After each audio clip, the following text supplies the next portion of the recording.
Just realized I was muted. Huh. Didn't see it there, though.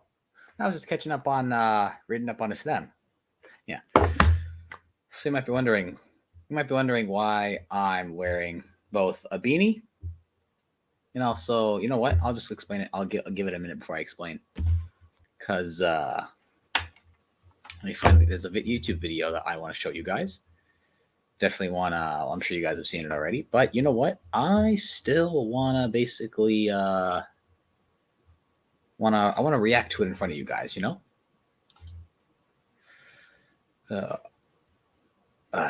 Okay.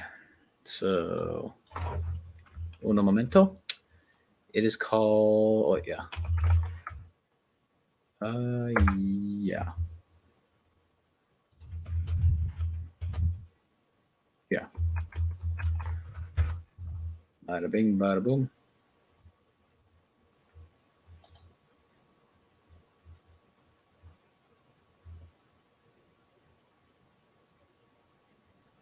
Oh, great. Another one of these. Let's see. There are, oh, wow. A lot more of these than I thought there were. Interesting. I'm going to share my screen. How do I do this? Share my screen like this. Boom.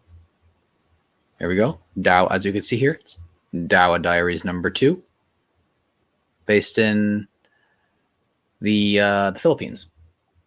But first, just 1 second. I'm going to share this link with some folks I know.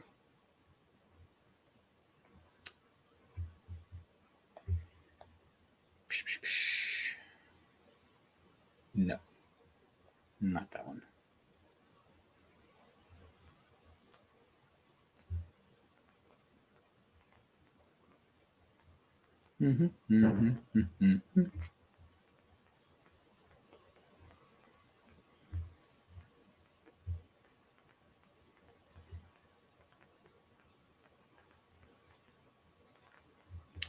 I'll also put it in WhatsApp group, right?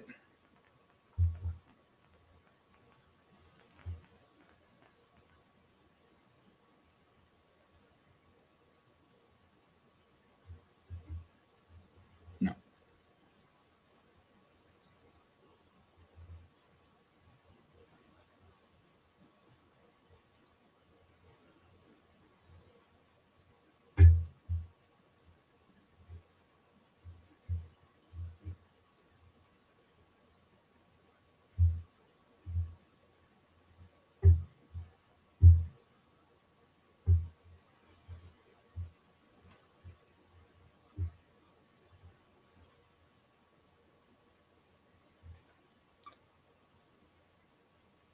That's what I thought.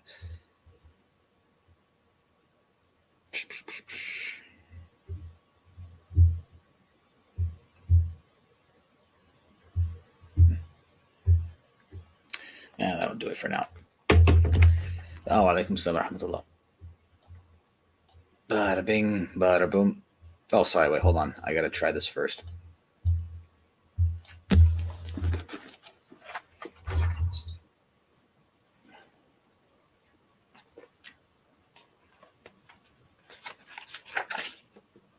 Like, oh, hi, didn't see you there.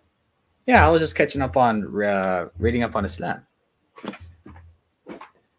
So I'm about to respond to a video. Well, 2 things though. Firstly, why the hell am I wearing a beanie in the summer? Now, here's the thing. It's smoking. It's like burning hot right now in California. I got the fan on and everything.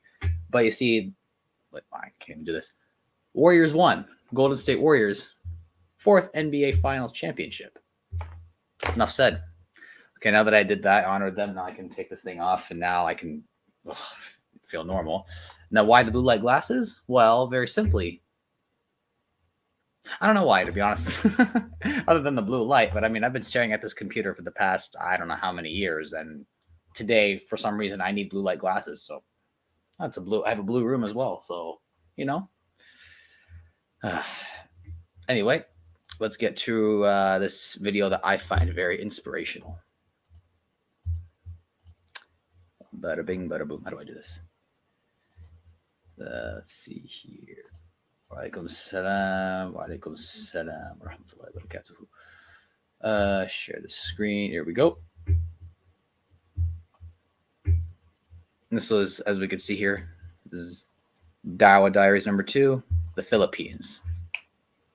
Let's do it.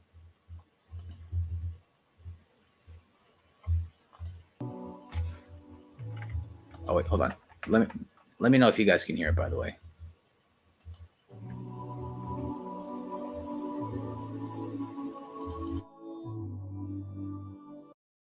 Just so you guys know, this is one of the most inspirational videos I've ever watched. Like, this is easily, like, I don't know, top 10 for me. Like, these Dawah Diaries are literally like one of my favorite things ever. Just so you guys know. So I'll restart it just for because I had to interrupt it.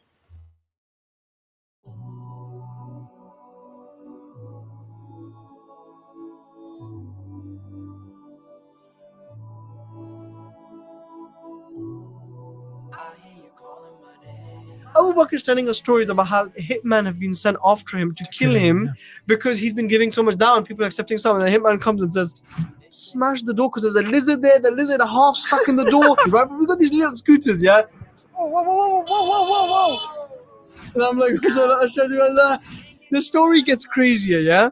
So Isa, all over the world, we're getting these pictures, videos, stories from the Philippines, a place where the largest alligator was found. Then we get these people speaking in different languages that you find in the Philippines, our own team there, and so much barakah, so many shahadas, so much the salah camps and all these things going on.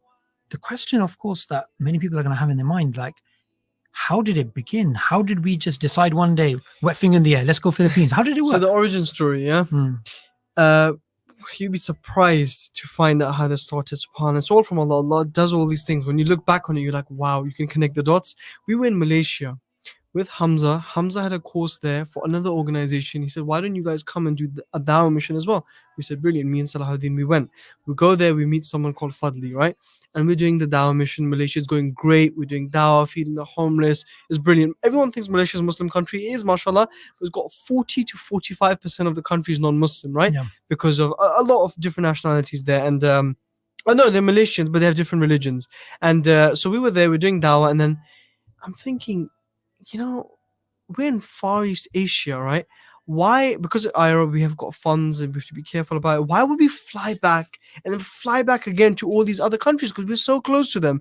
And flights are much cheaper in that part of the world compared to the West, right? They're like £50-100. I'm like, guys, let's do some more countries. Let's do Thailand. Let's do the Philippines and all of this. And Fadli's like, yeah, I got contact here. It's done, yeah? We're like, fine. We go there, right? We fly all the way to Philippines. It's like a 3-hour flight, not that bad. I mean, Turkey's like 4 hours from London.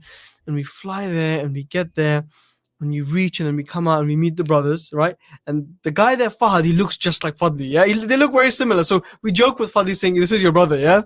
And they pick us up and then the hotel is like 15 minutes away. We're like, fine. We're tired because we've been flying. And we get in the car, all of us, and we're ready to go. And then we're in the car for about 2 hours, yeah? Because of the traffic. The cars don't move in that country because it's so overpopulated. I'm having flashbacks of Bangladesh, yeah? Overpopulated, traffic, it's just bustling, hot. I'm like, oh my God. After like about 2 hours, we get to the hotel. We go to our room and we go to the hotel, rest and everything. And the next day we got dawah training. This dawah training has been arranged in about 3 days, okay? And you've done dawah trainings, you know how it is. So the next day we all get up again, stuck in traffic. So if anything is 20 minutes, you need to be ready 2.5 hours before, okay?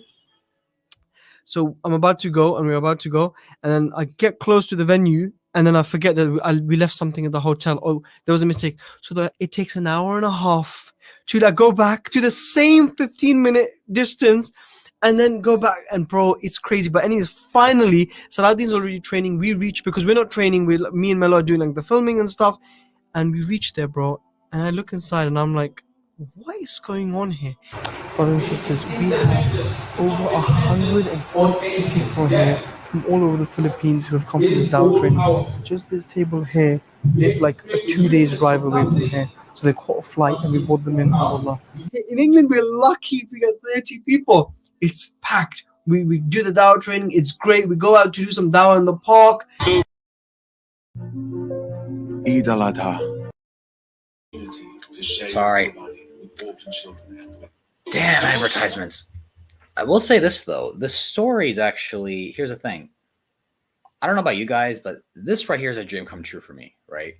Right. This whole, traveling the world and, traveling the world and spreading this message, going to the most exotic places. Like I remember I was speaking to someone not too long ago and I was talking to them about, the story of, Ira, them going to, exotic places like the Amazon rainforest, and the desert, like in the Namib Desert in Africa and other places, just all sorts of exotic places. And,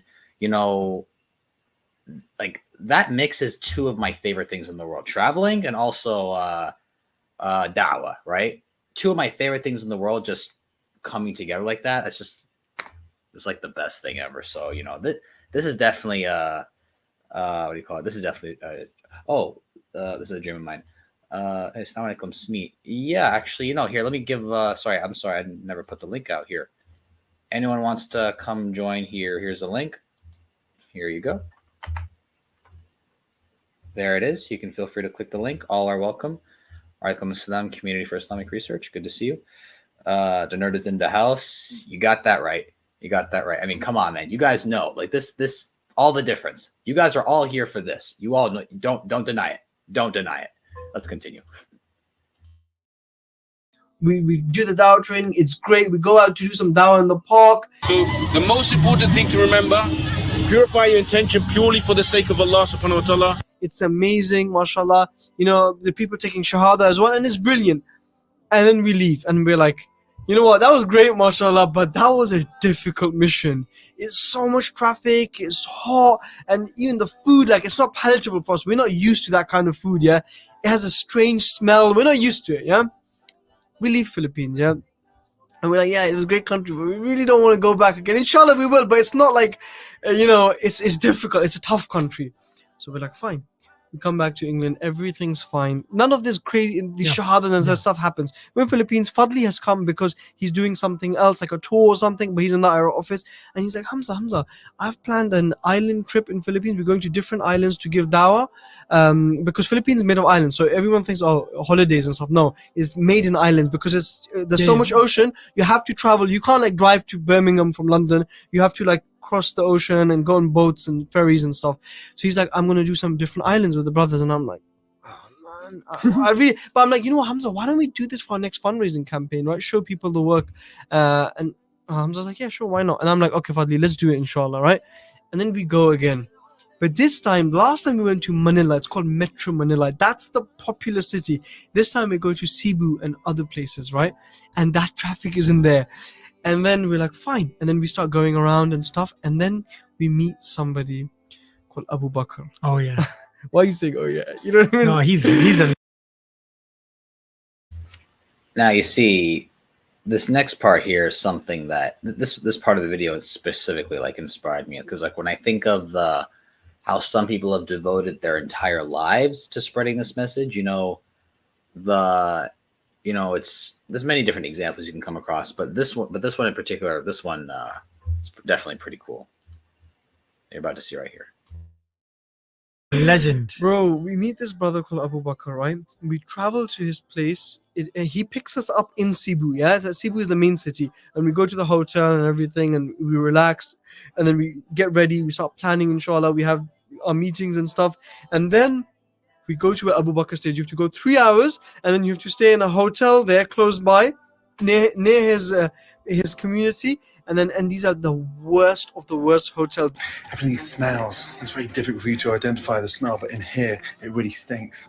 It's just the smell from here. It stains everywhere. Bro, almost, these are broken down, finished hotels. I've had the hotel with I had to smash the door because there was a lizard there. The lizard half stuck in the door. There's no water. There's no toilet paper. Bro, when we go to the hotel, they're not expecting us. Even though we booked it online, they're not even checking their booking.com, yeah, because no one goes to the hotel. When we're trying to find the owners, we're like, where are they? We go, we're hearing this music coming from a room, and I'm like, what is that, man? It's all like a movie, yeah. We go in, bro. There's there's a DJ disco karaoke going on, and they're like dancing in there, and we're like, excuse me, and they're like, oh, and bro. And then they come out, they're like, oh, you guys are guests, yeah? They don't even expect any people to stay at this hotel. We're like, yeah. And then they start cleaning our rooms, giving us like keys. We're like, subhanallah. Anyways, we stay at the hotel, and this was a wake-up call for me, yeah? For us, it's tough. The water isn't warm. There's no toilet roll, okay? There's a lizard half stuck, and it's alive the whole night. I wake up at 4, that lizard is still like moving, but it's half crushed on the door. I don't even know what to do. I'm like, fine. Inshallah, it'll be okay, yeah? We weathered the storm, me and Salah, we were all like, yes, we did it, alhamdulillah, yeah? We go down, we're praying Fajr now on the grass, and there's the Filipino brothers here as well. And the Sheikh, the Hafiz, he's one of the key guys on the team, he turns around, he says to the brothers, yesterday was such a struggle, the 3-hour drive, getting here and everything, but look, after hardship comes ease. Look where we are, look at this hotel. And we're like looking at each other thinking, this is a nightmare for us, but look at their mindset, mashallah, yeah? So positive. And that's how they're thinking. But anyways, that happens. And then we go to Abu Bakr, right? And Abu Bakr. So that part's definitely funny. Of course, it gets even better after all. Assalamu alaikum, Sumit. How you doing, man? Alaikum salam. Can you hear me? Yes, I can. What's going on, man? Me and my fake glasses can hear you. Your fake glasses can hear me? Yes, precisely. Fake glasses with ears. Yeah. So what do you think of pretty cool, right, man? This stuff. Look, I know, I've already told you that this is a dream of mine, right? I've had this discussion with you before. How this stuff is this definitely is this is a dream that a lot more of us should dream about. You know what I'm saying? To go to these far places to the end of the earth to give the message of Islam. And I know that, people like yourself and other people are working towards that, obviously, every single day. I know that. And of course, I'm kind of in the background as well, trying to be involved as well. And, it's wallahi, it's a blessing to be able to do this. You know what I'm saying? Yeah, definitely. Alhamdulillah. I actually just came back from Sabah with a team of mine. From where? Sabah. So Sabah is at the other side of Malaysia. Like you literally have to take a flight. Okay. Yeah. Okay. Cool. Very nice. How'd that go? Yeah, that was cool, man. I mean, we went into the so there's a place in Sabah which is a rural place. It's called Kundasang. Yeah. And there are many Catholics over here. So normally they don't have a like basic religion to say like they are Christians or they're Buddhists or something. They have the tribal ethnicity, right? So it's tribal. It's not like Punjabi or anything like that. So they're tribal, Right. and most of them were converted. Some like 100 years ago, converted to Christianity, Catholic Christianity. Oh. Now, what is surprising is when we went there, and I was like having a discussion or talk with the Christians over there.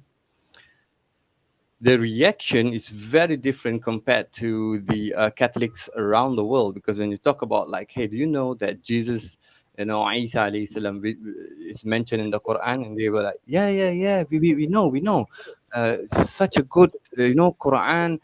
It's from God, from Allah, and talks about Jesus very well, very good. I'm like, why you not Islam?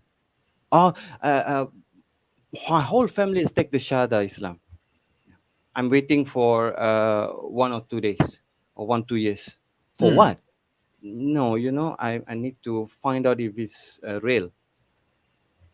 But all your family has just taken the Shahada. Why don't you take the Shahada first and then find out if it's real or not? Because I can tell you that I'm a convert, right? That is real. And they are so open, and they will do it. Like we, alhamdulillah, not me, other brothers, at an event, took the Shahada of 5 people. Oh, wow. And Alhamdulillah. That's amazing. One of them were family.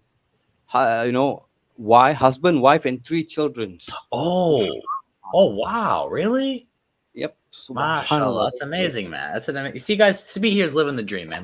You made me jealous, man. You made me jealous. I'm kidding. Alhamdulillah. That's amazing. Oh, that's amazing. May Allah bless you, man. May Allah protect you. Alhamdulillah. The what do you call it? No, because the So, because like about Malaysia, right? So Malaysia is not it's a Muslim country, but it's very large non-Muslim population, correct?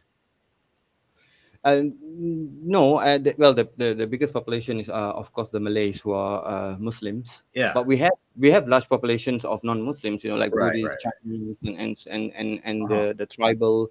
So when it comes to Sabah and Sarawak, majority of them, like almost 75% of them, Yeah. are either tribal background without a race, or either they are tribal Catholics. Oh, okay. So Interesting. it's a good place to be, man. It's a good place to go and give the word of Islam, because these people, they are really sincere, yeah. Okay. Do They're you do sincere. like a follow up with them? Like, do you like because Yeah. because obviously like once they become Muslim, it's not just that they need to learn how to pray. We need to keep up with them, right? Yeah, so yeah, we do, Yeah. definitely.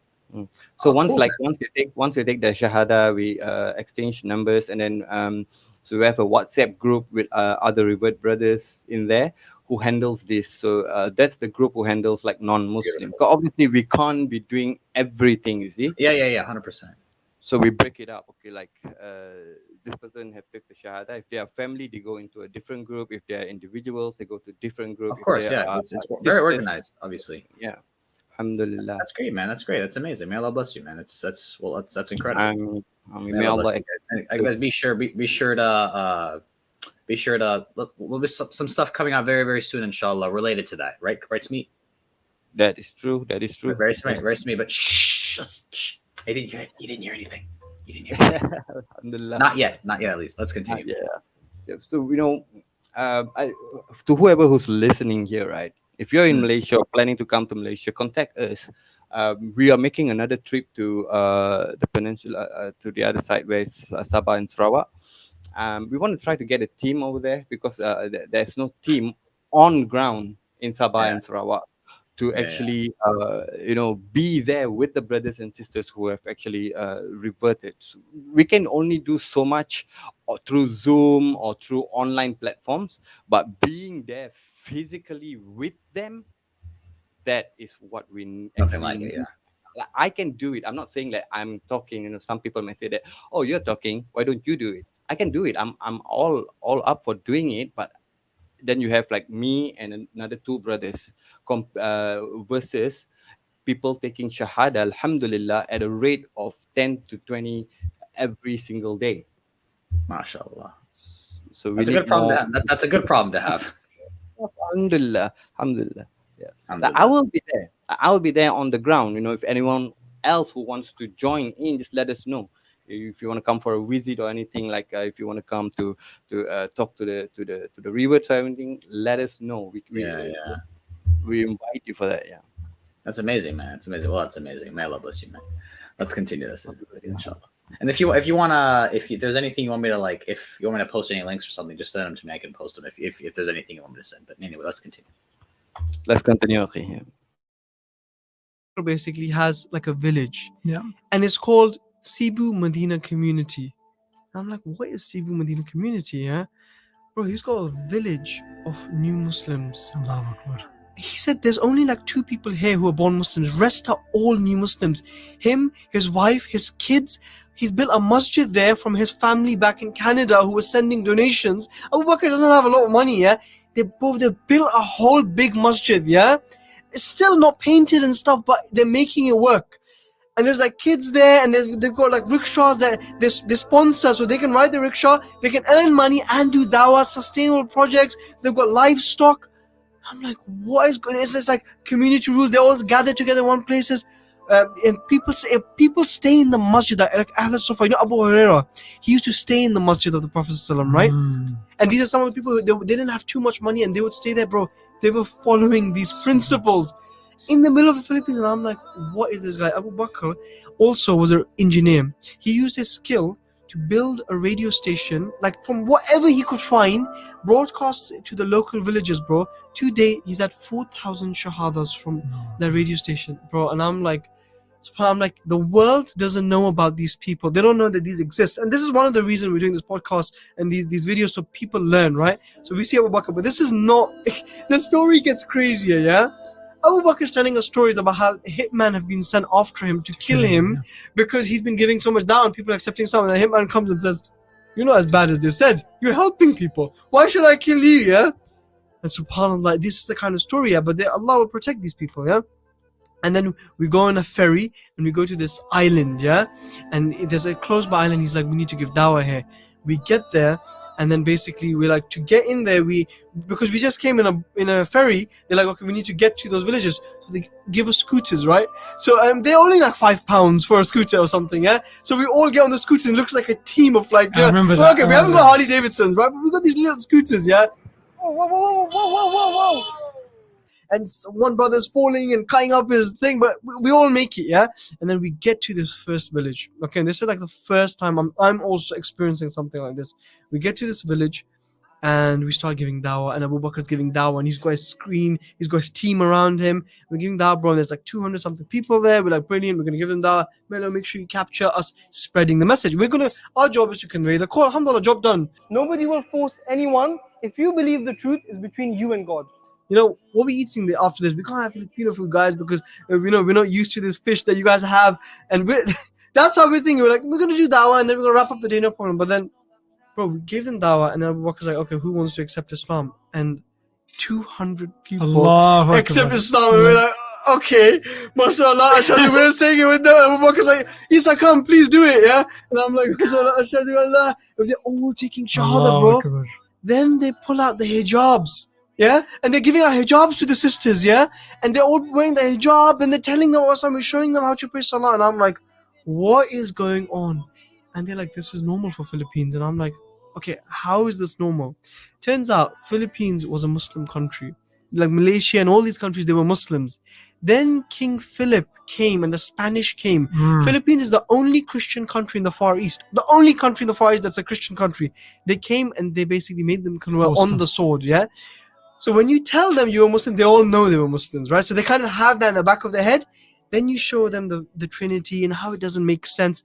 Bro, that's like just the formula for the Shahada, yeah? Instantly you break it down for them. And then basically you tell them, and they take Shahada, yeah? And then, bro, like you look at Abu Bakr. He took Shahada. Look what he's built now, yeah? So they're long-lasting Shahadas as well, mashallah. And you have to do your follow-up. And bro, that's how Philippines started. And today we have 10 full-time staff there. Flagship. We hired Abu Bakr. Flagship. Abu Bakr is hired, bro. You know, we've done missions with him again and again. And I'll go into those stories if people want to hear them, inshallah.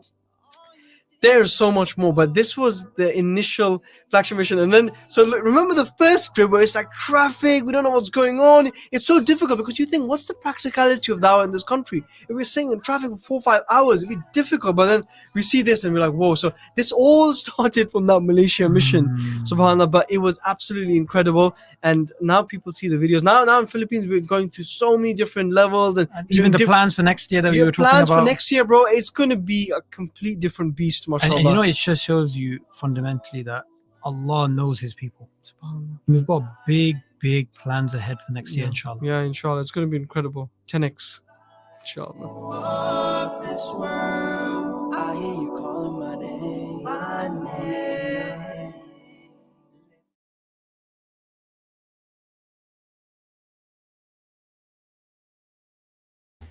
Oh, snap. Smeet's gone. But in any case, if that's not an inspirational story to you, then I don't know what is. I have a confession to make. The reason why I had my fake glasses on is because I don't know if you saw me, I was tearing up earlier.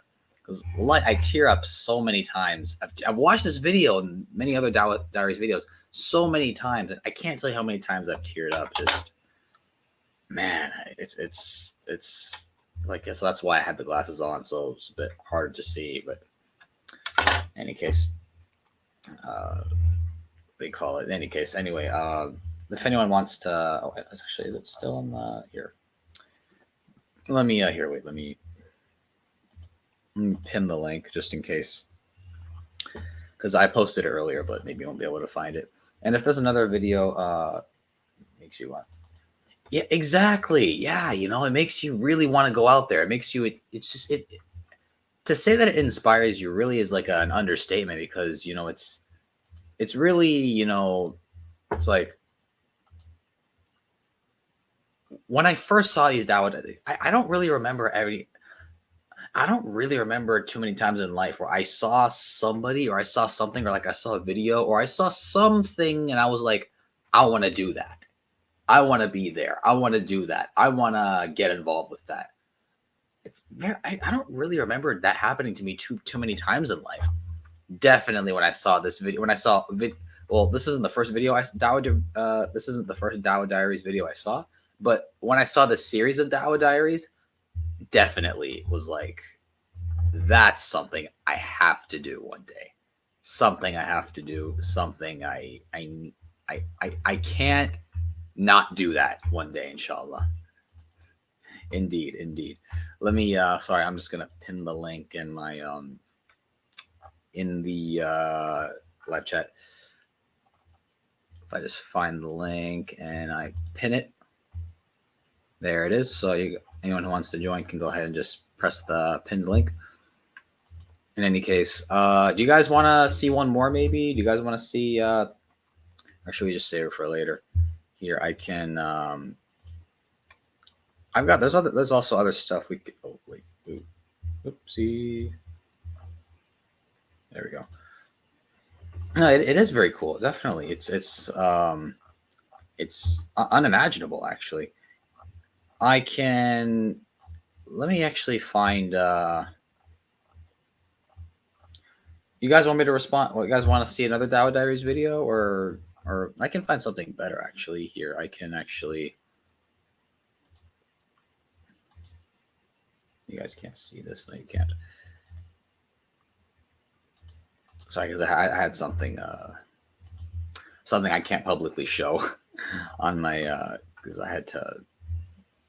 Anyway, if I can see if I can. Well, the thing is, it's kind of well. Okay, so basically, what's going on is I'm editing this video for basically there's a project I'm doing for Kulm Academy. It's a DAO organization based out of Malaysia, founded by our good buddy Smeet. He was just here. May Allah bless him. He was just here a minute ago. I don't know where he went. He was just here a minute, but then I remember he was here during the video, like when I was responding to where I was watching the video, and then when it ended, he's gone. So Allahu Alam. But anyway, how about this? How about I respond to? How about we go over some of my old content? Because I mean, to be fair, it's 11 p.m. at night over here. It's 11:17 to be exact, and it's either much later or much earlier in the morning where you guys are at. So, guys, feel free to use the live chat, interact. I love interacting with you guys in the live chat. Also, please, I'd really appreciate if you guys dropped a like on the video, and it's and also subscribed if you haven't, because that means the world to me. I can actually here. I'll go ahead and we can review some of my old content, just because, what better to watch when you're having a bad day than some Dawa Virginia, right? That's what I always say. Let's see here. Should we do this one? Have we responded to this already? I'm not sure if we have already. Maybe we have, maybe we haven't. Here. This is my refutation. So basically, for those who don't know, there's this YouTuber called. Actually, it's I have it tagged right there in the video. He's called this Cleveland Street Preacher. He's got videos basically speaking in many cities across the United States. Actually, I explained this in the video, for God's sake. I'm gonna just play the video. But I will say this though. I'll say the purpose of this video. The purpose of this video was, I saw this video for the first time like a couple years back. You know what I'm saying? This video's been out for quite some time, right? What do you call it? So like I was familiar with it, but I came across it again, and I was getting. Here's the thing.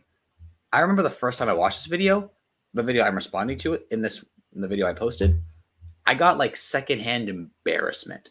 Why, you might ask? Like, why was I getting sick? Why was I cringing so much? Let's find out.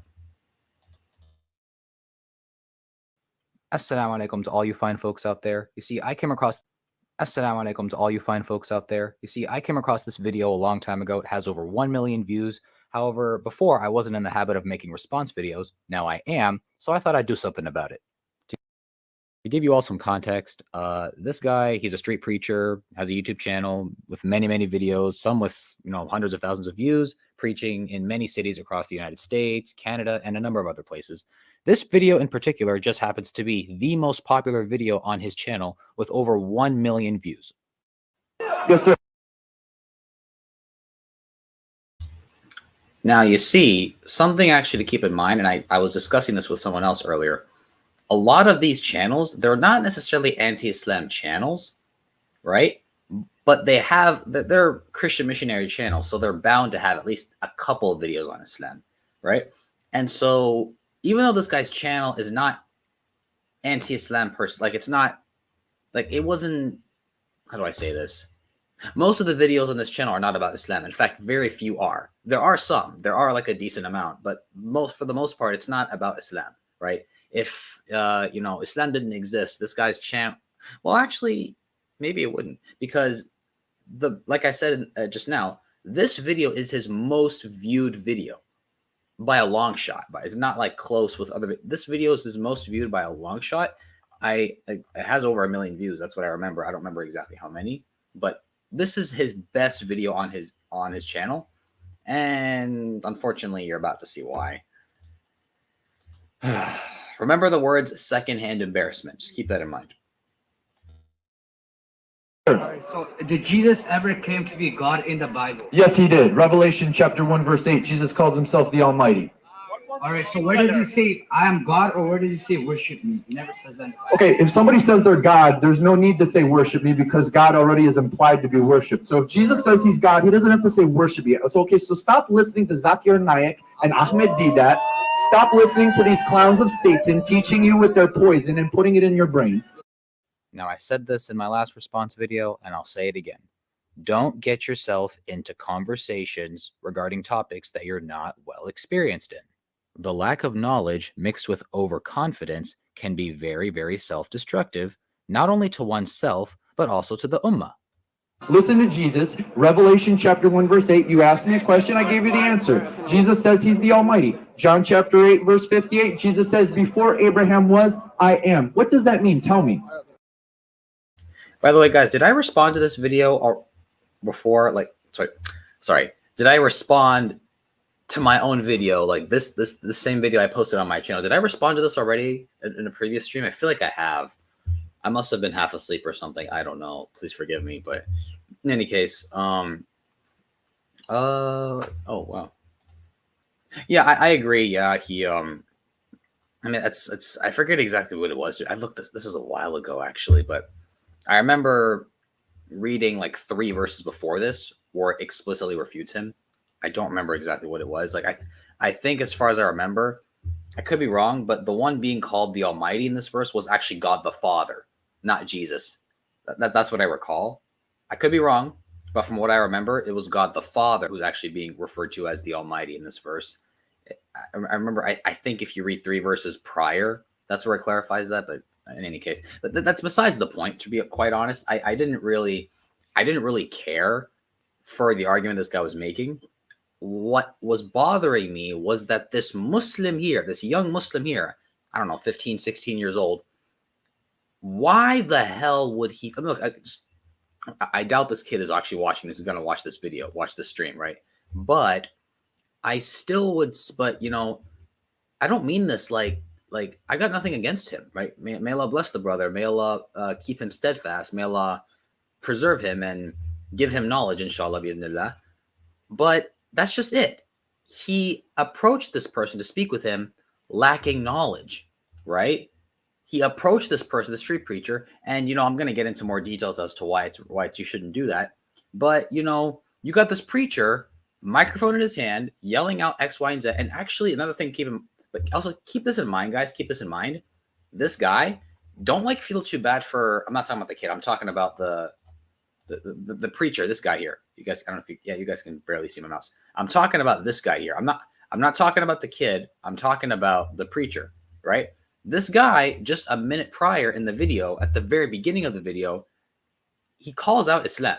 He says, well, the Quran says this. He was talking about, Jesus, Jesus in the Quran is born of a virgin. So that means God is his father. Something stupid like that, right? In any case, don't think this guy was just minding his business and then this Muslim kid randomly approaches him talking about Islam. No, this guy, now that's not an excuse for this kid to put himself in that situation, but at the same time, don't feel as if this Muslim teenager just approached him out of nowhere for no reason. Yeah, just to call out Christianity. No, this guy was already calling out Islam.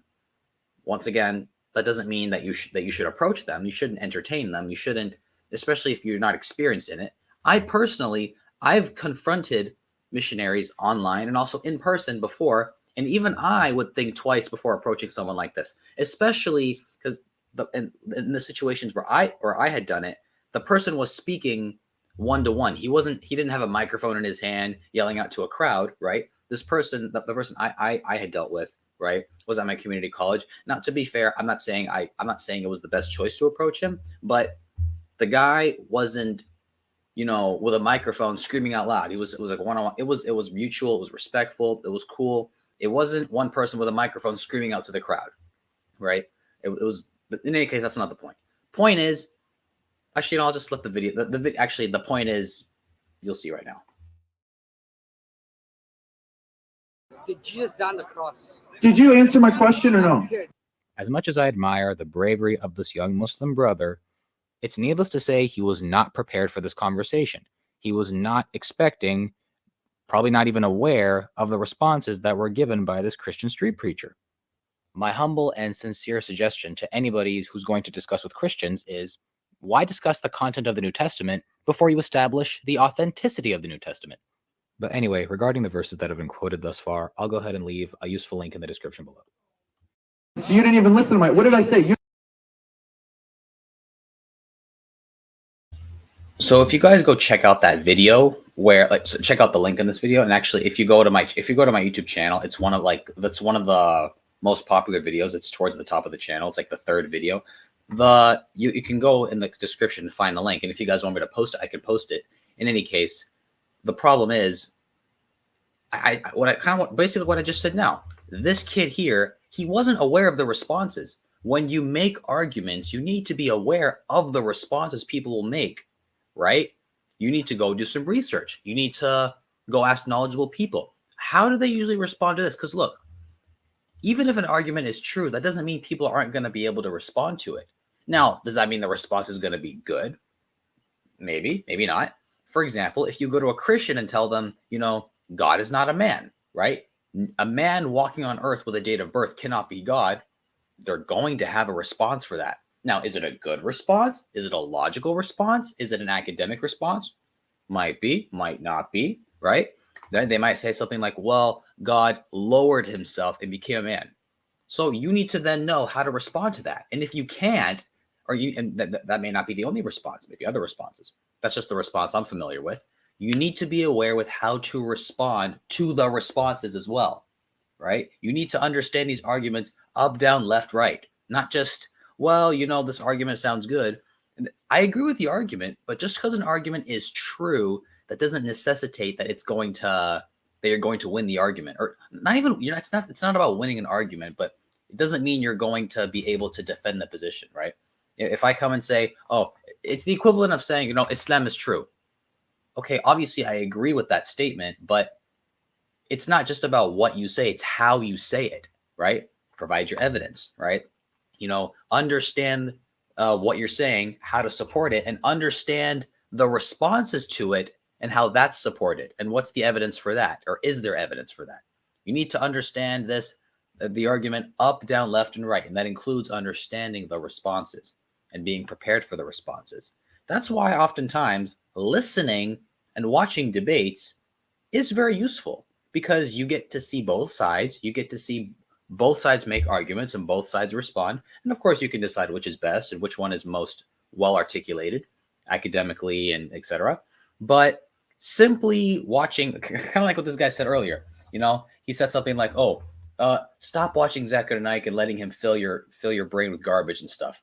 Okay, obviously, I don't believe that Zakir Naik, as far as that argument in particular is garbage, that argument from Zakir Naik, that nowhere in the New Testament Jesus claims to be God. Obviously, I do agree. Obviously, I do agree with that. I believe that case can be made, and that is made very well.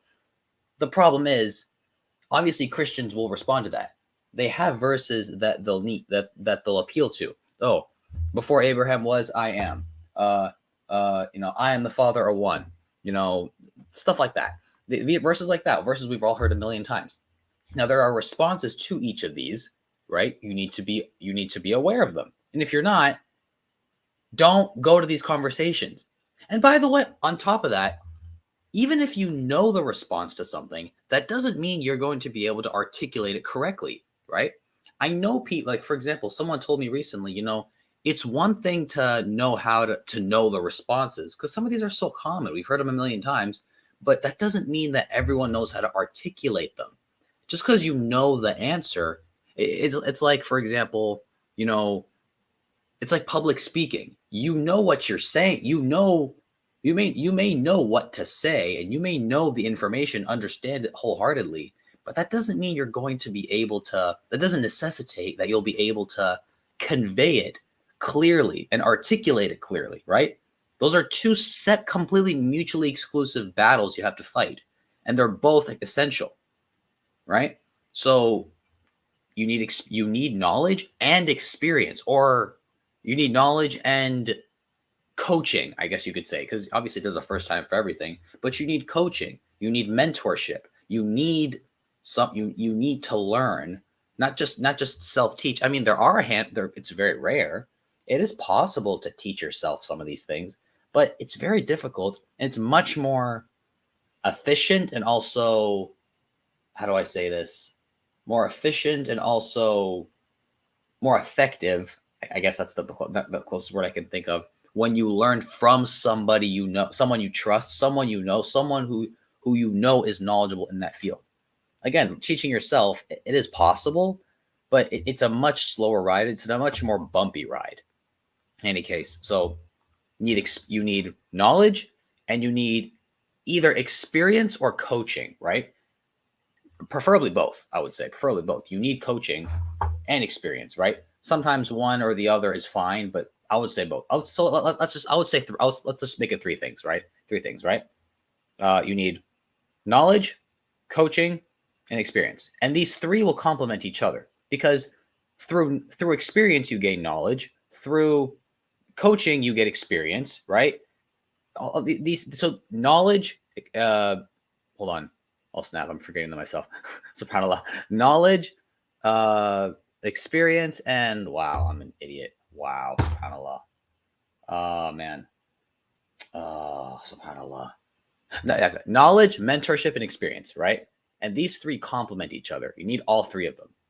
Without one of them, it's very difficult for, and it's clear that, I mean, Allahu Alam, but this person here, this teenager, let's just say, is lacking in either one or all of the above. Or let's just continue.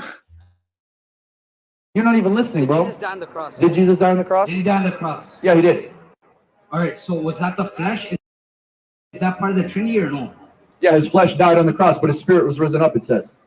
One common feature among street preachers is this right here.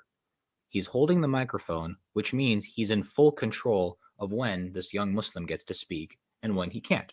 So even if one has the knowledge and is fully prepared to answer such questions, they are already at a disadvantage. Jesus is God? Yeah, Jesus is God. How can God die? Okay, can God do anything he wants? Yeah. Okay, so can God come on this earth as a human being? Very simply, God does not do things that do not befit his majesty. For example, God does not forget. God does not cease to exist, because these things contradict the very essence of who God is. Yes, as Muslims, we do believe that God can do anything. However, a contradiction is not a thing. A God-man is not a thing, because to be man means to have limitations. To be God means to have none. Keep in mind that there's a difference between what God does and what God is. What God is doesn't change. God is eternally all-powerful and all-knowing. Therefore, it is a contradiction to claim that God temporarily became a finite, limited human being. Isn't this the guy from EF Dawah? Which guy are you talking about? The guys in the video? No, not. Oh wait, are you talking? Wait, you're not talking about me, are you? No, I'm not the guy. Oh, I mean, I've gone on like the Dow Clinic to ask questions before. But I mean, I don't know if that's what you're referring to, but in any case, besides the point, the thing that got me the most when watching this video was, I don't know if you guys noticed, he's constantly switching the question. He's like, okay, did Jesus die on the cross? Okay, wait, how can God die? He's constantly like, asking a question, or he's putting a challenge forward, and then when he gets a response, he switches, and that's a very clear sign of not knowing how to engage. But let's just continue. But the thing is, I don't know what you guys think. You guys can let me know. Do you guys think that was a good response? By the way, I genuinely want to know. I actually I'm not if you generally don't think it was a good response, I'd prefer you tell me, because I want to fix it, right? But do you guys think that was an adequate response to, because he said, can God die? I explained God can do anything, but a contradiction isn't a thing. A God-man isn't a thing. I didn't say this, but a square circle is not a thing. That's another example, right? It's yeah. But let me know what you guys think. Let's continue. Okay, if you go to a courtroom for stealing something, okay, you are standing before the judge, right? And as you're standing before the judge says, okay, you stole something, you have to pay the price for your crime now. And you say, Judge, in my defense, look at all the good things I did in my life. I gave so much to people. And so if the judge says, you know what, you're right, you did a lot of good things in your life, I'm going to forget this stuff that you did, and I'm going to forgive you and let you walk away clean. What would you think about that, Judge? He's a bad judge. Why is he a bad judge? He's not letting you go. He's not punishing you, and he's not bringing forth justice, is he? Okay, so then why are you Muslim? It's the true religion. Christianity it's old, it's done. But that judge you just said is a bad judge. You just called your Allah a bad judge. It's needless to say that this young Muslim did not call Allah a bad judge. In Islam, we believe the one who is sinned against has the right to either forgive or seek penalty. So, for example, if you sin against God by, say, committing idolatry, and you turn away from it, God has the right to forgive you. However, if you sin against other people by stealing or by murdering or other things like that, you have to make it right between them before God can decide to forgive you or not forgive you. And if you don't square it up with them in this world, then it will be accounted for in the hereafter. Either that person you wronged will take your good deeds, or you'll take their bad deeds, depending on whether they choose to forgive you or not forgive you. Okay, so when God created, according. By the way, guys, sorry, I hope you guys weren't hearing me chewing, because I realized I was unmuted that whole time. Sorry about that. SubhanAllah. But in any case, hold on, wait, bear with me 1 second. Yeah. Yes. Excuse me. So that right there, what that demonstrates actually is what I said. Another point I want to point forward. It's not just understanding the arguments, but also understanding what arguments they might put forward against Islam in return, right? So, for example, if you're going to talk about justice in Christianity, whether Jesus dying on the cross for your sins, is that just or not? You need to understand, firstly, why is that just or why is that not just? And also, what is the alternative? What is Islam's alternative? You need to understand that as well. And also, what if he was to reciprocate that argument against Islam? Would you know how to respond, right? Or maybe what arguments do you think would he have or would they have in response against Islam, right? So if you're arguing against salvation in Christianity, you better understand the salvation of Islam pretty well, perfectly. Okay, maybe not perfectly, but very well enough, right? If you're going to pick a bone with other religions and their concepts of salvation or their concepts of God, you better understand your own concept of God pretty well enough at least, right? So I mean, I can't tell you how many times me myself, this isn't like this. This is a common mistake. Me myself, I've fallen into this mistake before, right?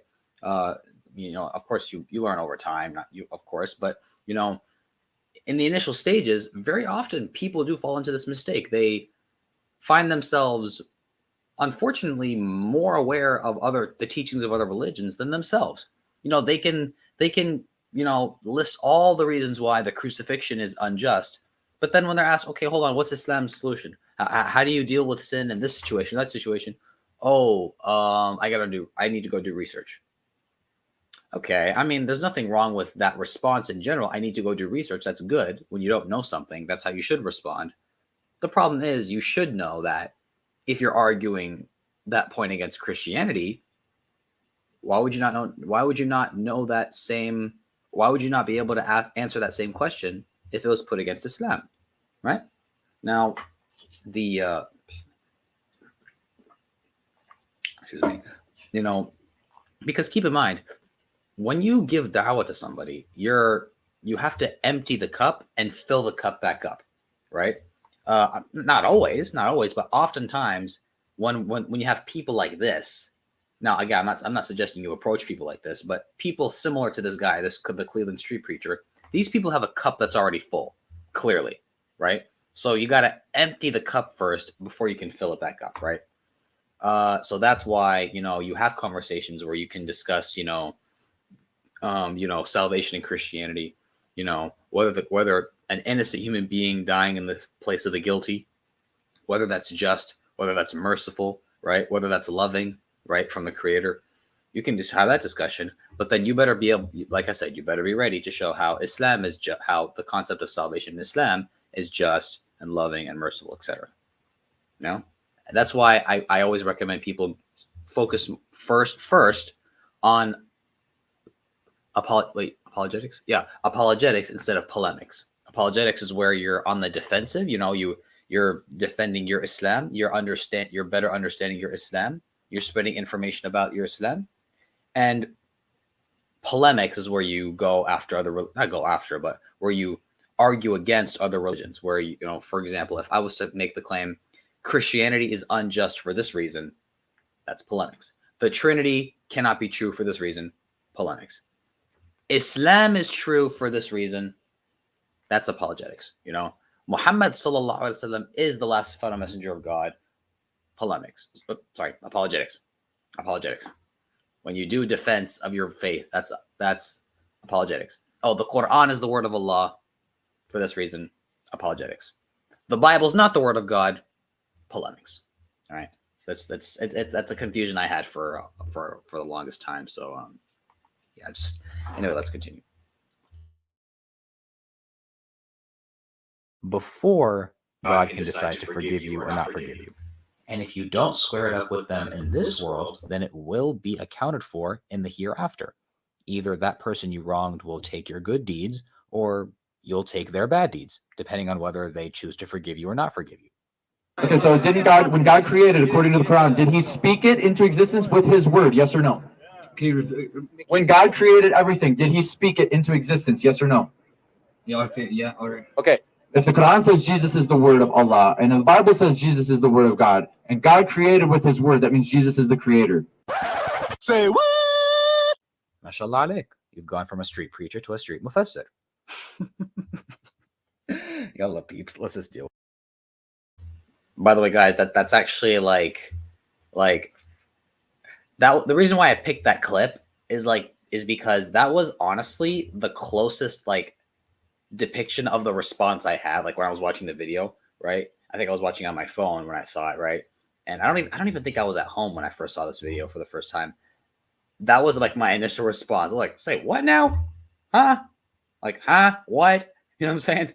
That was that's why I try to use the clip that's closest to the most realistic response. A little bit exaggerated, of course, but I mean, come on, man. That's tell me that. No, you guys, tell me that's not how a normal person would respond to that. Come on, man. Anyway. With this. So how do we understand the Quran when it says in chapter 4, verse 171, that Jesus is kalimatuhu, his word? Well, the answer is quite simple. In chapter 3, verse 59, Allah subhanahu wa ta'ala explains that indeed the example of Jesus to Allah is like that of Adam. He created him from dust, then he said to him, be, and he was. But wait. Hold on. Just as I thought it couldn't get any better. So now's the question. Did Muhammad ever give a false prophecy? Yes, he did. Where? Yes, he did. I can't remember the exact chapter of the Quran. Is it Quran 64? About Rome? No, about worshiping the three gods, where he was tricked by Satan into magic by giving a false prophecy. Yeah. There's a prophecy of Quran where he actually repented to.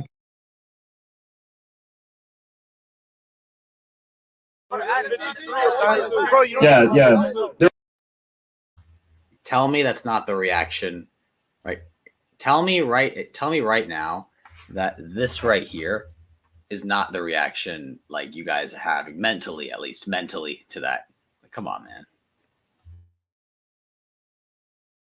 There's a prophecy of Quran where he actually repented to God because Satan tricked him with magic to actually tell people to worship three gods. He repented for his false prophecy. It is in the Quran. Look it up. It is in the Quran. What the Miskeen Street Mufassir is referring to is the story of the satanic verses. That same story, which is not found in the Quran nor any authentic hadith. But I mean, who cares, right? As long as it's an argument against Islam and it gives people shubahat, it doesn't matter, right? Anyway, if there's one thing we learned from this entire experience, simply pick your battles wisely.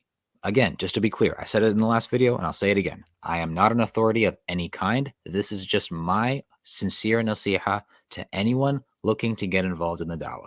And hey, if you got time, let me know in the comments below, what would your advice be for someone who found themselves in a situation like this? While you guys are doing that, I'm going to go and study some organic chemistry. Hope you guys enjoyed this. If you haven't seen my YouTube shorts, please check them out. Wassalamu alaikum wa rahmatullahi wa barakatuh.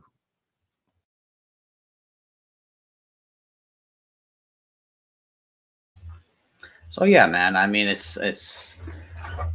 I was quite, the first time I saw that video, I really wanted to just be like, Assalamu alaikum wa rahmatullahi wa barakatuh. This is your brother in Islam, Yasir Khadi. Sorry, that's another. YouTube's still open. In any case, I don't need that anymore. When I first came across that video, and again, just for the people coming in, these are fake glasses, okay? Don't hold this against me. It's fake glasses, just for the fun of it. Like I said, when I first came across this video, secondhand embarrassment was just all I could deal. I couldn't help it.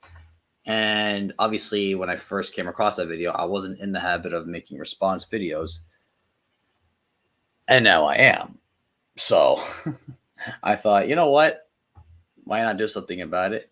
And you know what?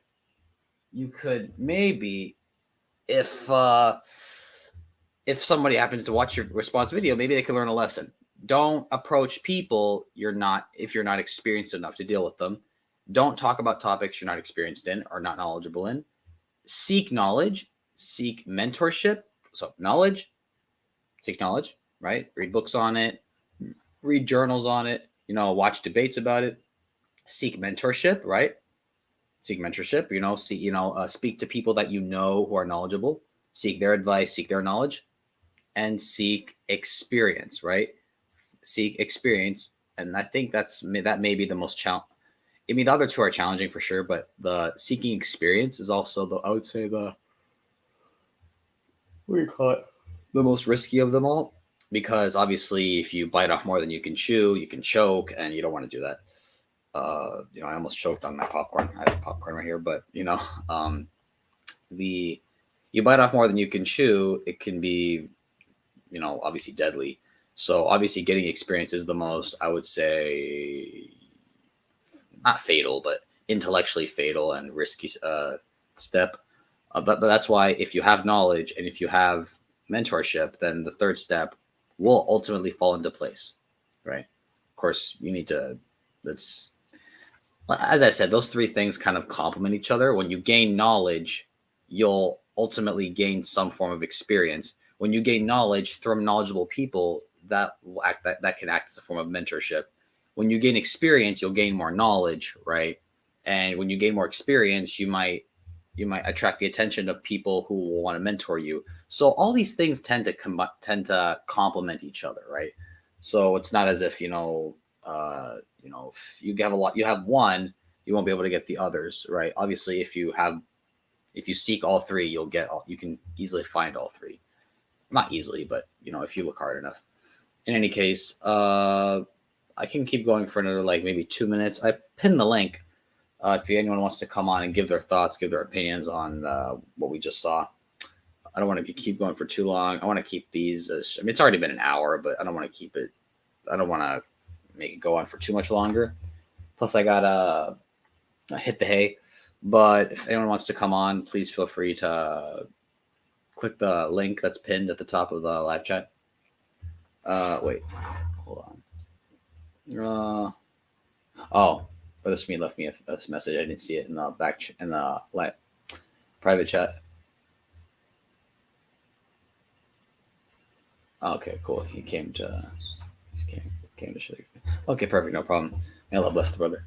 In any case, let's get more people to watch this video. Yeah, exactly. May Allah bless you. You guys, I'd appreciate it if every single one of you, if you haven't done already, drop a like on the video and please subscribe to the channel if you haven't done this already. And also, please share the channel with people you know. Just share the channel with people whom you think would be interested in da'wah, people interested in this kind of stuff. Inshallah, I do plan on having, because I'm going to be quite occupied and very soon I'm going to be very occupied because of some things that are going to be going on. But I do plan on putting out at least one, if not a couple more edited response videos like the one you just saw right now. Edited response videos out. On what exactly yet? Not quite sure, but inshallah we'll get there. I do intend to, after a conversation I had with a brother earlier today, a brother I know fairly well, who's helped me a lot. I've basically, over time, let's just say you narrow down what works and what doesn't work. You narrow down what's worth responding to, what's not worth responding to, what's worth making a video about, what's not worth making a video about. And also, what kinds of videos are worth it, what kinds aren't. These streams are more, to be honest, for me than for anyone else. I enjoy talking to you guys, and I loved interacting with you guys in the live chat. So for those who are interacting there, I really appreciate it.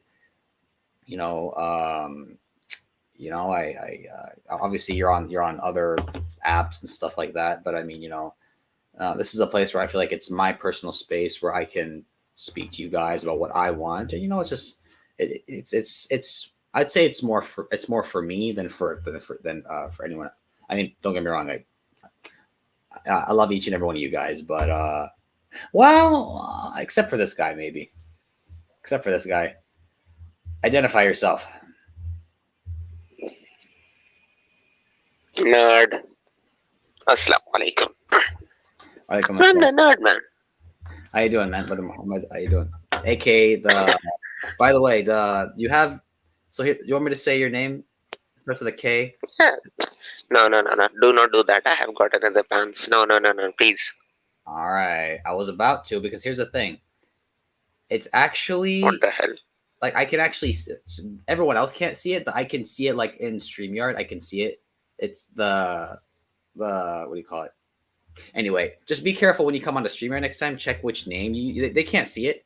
But if I had a different setting, if I had a different format, they'd be able to. Oh, no. Akhi, I got no problem with that. No, just do not say my original name, right? Oh, what? Oh, wait. Oh, you're gone. He's gone. What was that? Damn it, Muhammad, where'd you go? Oh man, subhanallah, he's gone. Now I think he'll be back. He'll definitely be back. They always come back. In my research, they've always come back. Oh man. Anyway, here let's ask Steve here. Hey Steve, do you think whether Muhammad's gonna come back? Yes, Muhammad's gonna come back. You were right. Hey, no name. No name. No. You can see my name. What is my name? Read it. Nerd. Yeah, nerd life. So just to be clear, you don't want me to call you by your first name? No, I do not want you to do that. Okay, sorry. I mean, it's a fairly common name, isn't it? Okay, never mind. Anyway, you want me to call you? By the way, guys, I'm not insulting him. By the way, guys, like he literally in StreamYard, the name he gave himself is Nerd, literally Nerd. So I'm not making fun of him here. Why would I? No. Akhi, like nerd life, it's a life, man. I called you nerd a lot of times in the chat too. No, I agree with I agree with you. But the thing is, like, what's wrong with your first name? Your first name is awesome. It's a common name, right? No. Akhi, my voice is familiar with people. It will get more familiar if you called me with my name on Clubhouse. I see. Have I seen you active on Clubhouse recently? You have. Yeah. Okay. All right. Cool. No problem. I understand. Yeah. So what about the the title I gave you that has 2 words in it? I'm not gonna say it. What about that one? You're cutting out. I can't hear you. You're cutting out.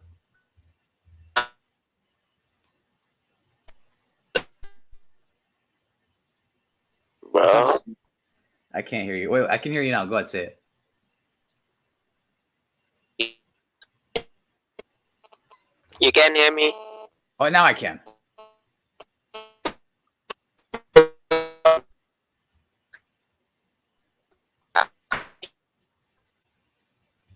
It keeps going in and out, man. Nerd. Again, I'm not insulting him, guys. That's what he calls him. He's telling me to call him. Here, nerd. How about this? How about here? I'll take you off the stream. Try to fix your, because I can't hear what you're saying. I can't hear a word you're saying. It's I'm just it's like that. It just sounds like that. What do you call it? My friend what's the name I can think of for him? My friend Ahmad from Australia. Yeah, that was my friend Ahmad from Australia. Anyway, anyone wants to come on, guys, please feel free. I think he's gonna come back. I feel like he's gonna come back. I'll keep it going for another couple of minutes. Brother, no name. He wanted me to call him nerd, but I can't take him seriously if I call him that. What do you call it? Inshallah, if anyone, he's back. He's back. Nerd, what's going on, man? Alhamdulillah, akhi. And everyone who is watching, just remember that Brother Ramzi called me the N-word, all right? On the live stream. He called me the N-word. All right, man. You know what? You want me to do this? Here, watch. Everyone, check this out. I'm going to do... No. Hold on, watch. I'm going to do this. Give me a second. I'm going to prove my innocence here. You guys can see right here. Look at everyone can see my mouse. What's the name he gave himself? Nerd. All right. So it is actually you who are calling yourself the N-word, not me. All right. Cool. That looks weird, by the way. It looked like it's like an infinite number of windows open in the distance. But all right. So I have not called anyone the N-word. You have called yourself the N-word. All right. So in any case, just so you guys, and just so I don't get canceled, the N-word is nerd. N-E-R-D, nerd. He said it, not me.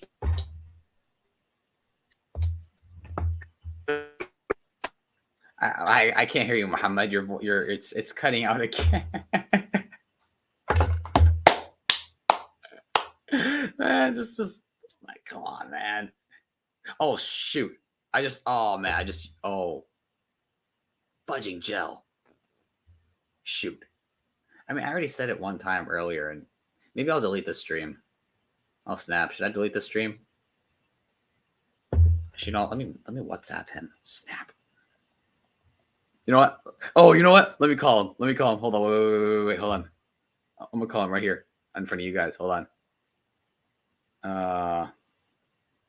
Just don't say his name out loud. Hold on.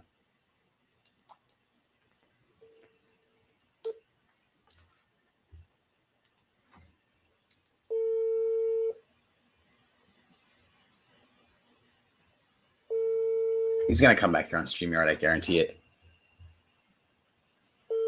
Come on, man. Pick up the phone. Oh, man. I hope he picks up the phone.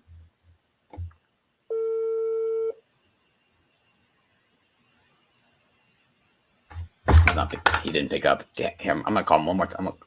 Should I FaceTime him? No, I'm not gonna do that. Here, I'll just call him. Because I don't want you guys to get like. I don't want you guys to like unsubscribe to my channel because of his ugly face. No, I'm joking.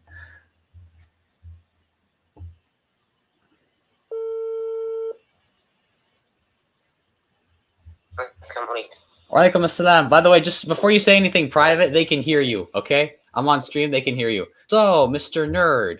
By the way, do you want me to delete this stream because I think I said your name? No.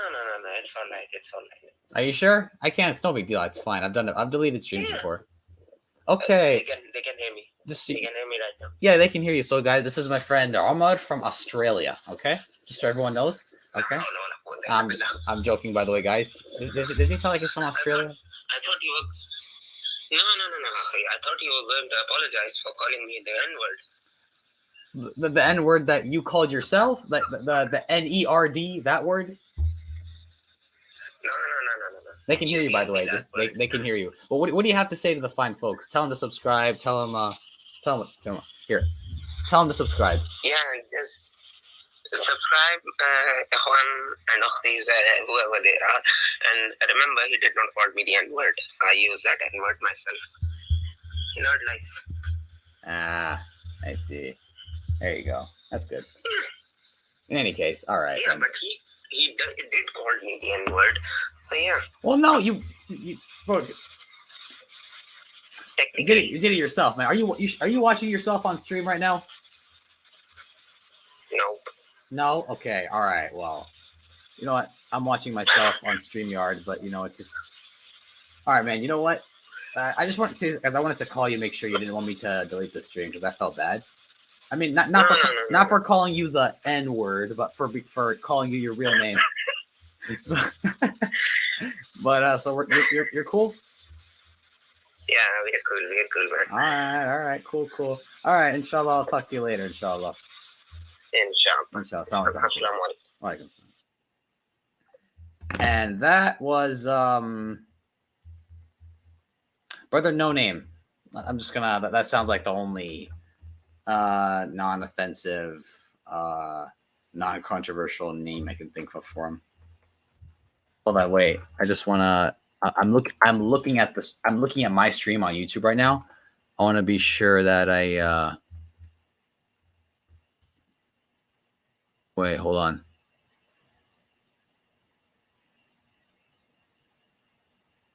Okay, yeah, I'm good. I'm just making sure. Let's just checking the. Anyway, what do you call it? I think I'm gonna go ahead. I mean, if no one else wants to come on in the next minute or so, I'm gonna go ahead and close it down. Again, every like, every subscribe, I appreciate very, very much. It's 2 minutes past midnight right now. I cannot wait till I get that list of what happened, because there's a brother who basically said he has a list of videos potentially worth responding to. So I might inshallah, I'll get that list of videos soon from a brother of mine, and I'll pick one of those videos and we'll do a response if we find something good there. And if not, I can find something on my own probably, but inshallah we'll find something worth responding to and we'll just go from there. But in any case, just watch out for those.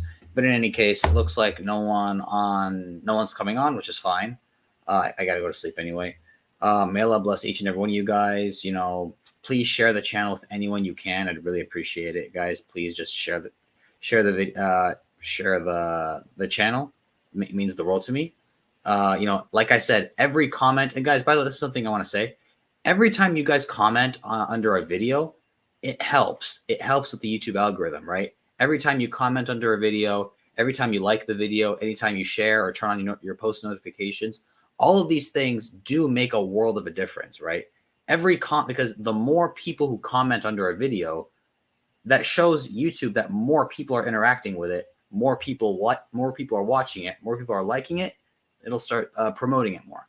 So if you could, it would really, because we're at 500 subscribers. We just passed 500 subscribers. I think we're at 504. That's what I remember. That's what I last remember earlier today.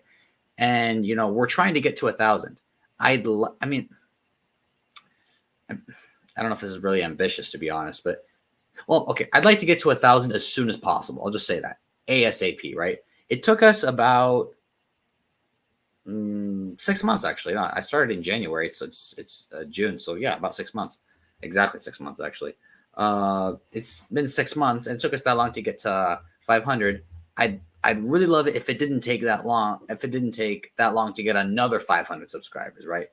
If we can get to 1,000 ASAP, that'd be the best thing ever. Because once you reach 1,000 followers, subscribers, YouTube starts promoting your videos much more, right? Much more. But you have to first grow a little bit organically.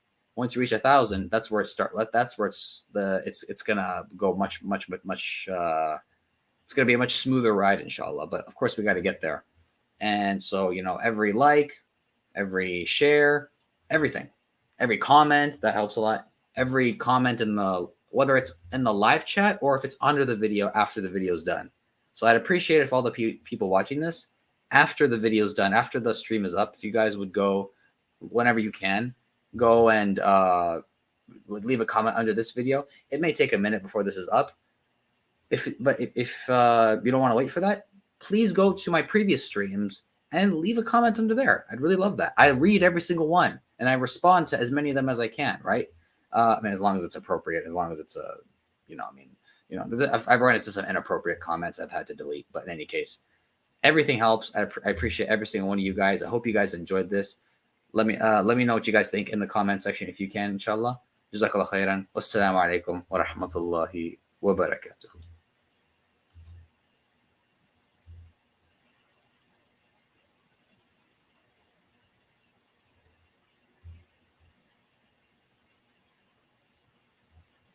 Okay, it said an error occurred. Wait a moment, then try again. That's why I'm gonna try to end the broadcast again. Be sure to catch my videos that are coming up, my response videos. Wassalamu alaikum wa rahmatullahi wa barakatuhu again.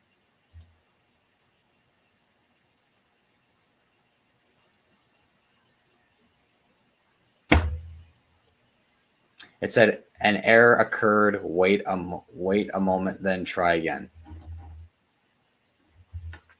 Is this a sign that I should just keep going on and on and on?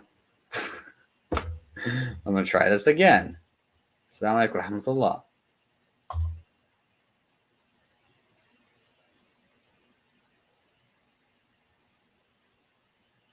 Okay, what the heck's going on here?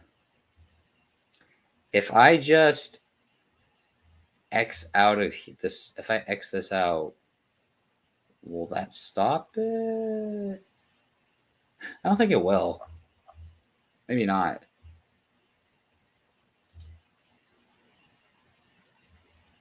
Assalamu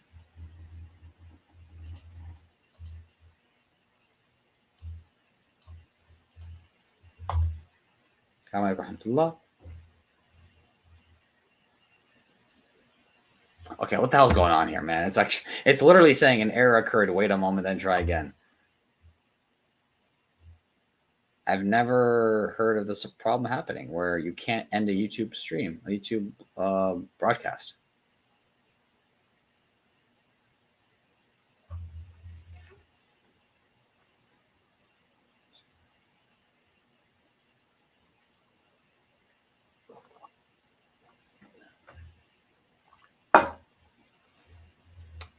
Let's try it again.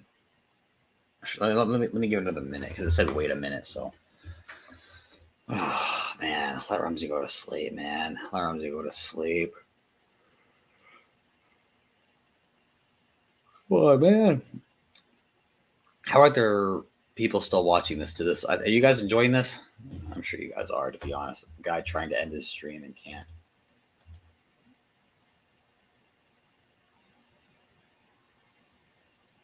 Okay, I don't know what to do. Here's what I'm gonna do. I'm gonna X out this StreamYard link. I'm gonna see if the broadcast still persists. I think it will, but I want to see. So, yeah, I'm just gonna X this out.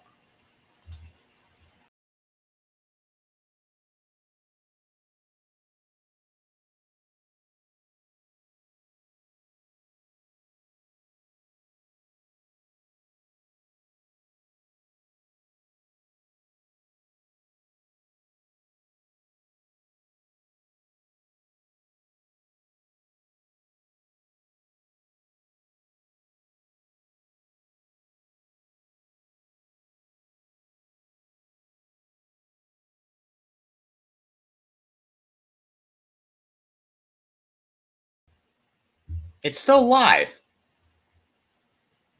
What the heck?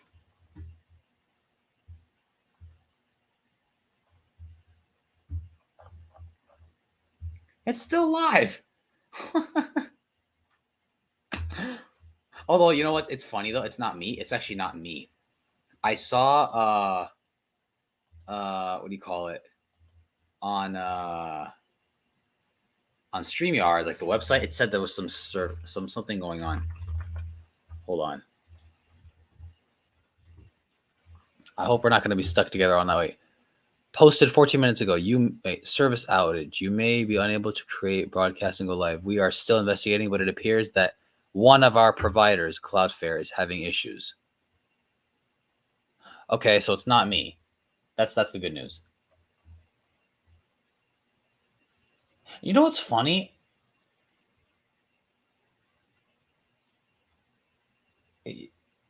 What's funny is I'm seeing comments here that I wasn't seeing earlier.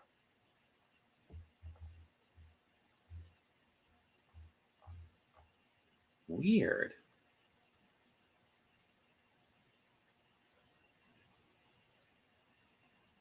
That's so weird. There's so many comments here I didn't see before. No, by the way, guys, I was constantly looking at the right, looking for new comments. And right now that I like refreshed the page, I X'd this out and I X'd out the page and I came back. I'm finding so many comments and I was so confused. Like there's people watching. Why is it like there's no activity at all for so long? I mean, it's not always active, but at least like every now and then there's a comment. There was nothing. And now I'm coming back. I'm finding all these comments that were here. Because keep in mind, I'm looking at StreamYard. I'm not looking at YouTube. I'm looking at StreamYard. Obviously, if I was looking at YouTube, I'd be able to see them, but I'm looking at StreamYard right now. Yeah, good point. Self-teaching should be avoided. Coaching, experience, and knowledge. Yeah, exactly. Maybe they're talking about you, Rumsey. It was decent.